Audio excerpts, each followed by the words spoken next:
guys, in this video I'm going to show you how to insert pictures to your Excel file on the office.com website. But first I just want to mention, don't forget to subscribe to my channel, because at 10,000 subscribers I am going to show you my whole YouTube revenue statistics and growth strategy, how to make money online. Now let's jump into it. First of all, open the website and start creating your Excel file. After that, you should tap on this insert button at the top of the screen on the left side, and then tap on this pictures icon.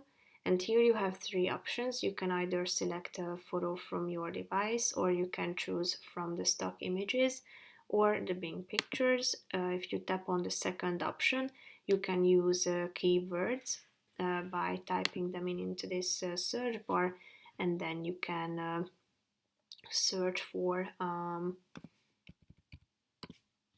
pictures. So here you can find a bunch of categories at the top, and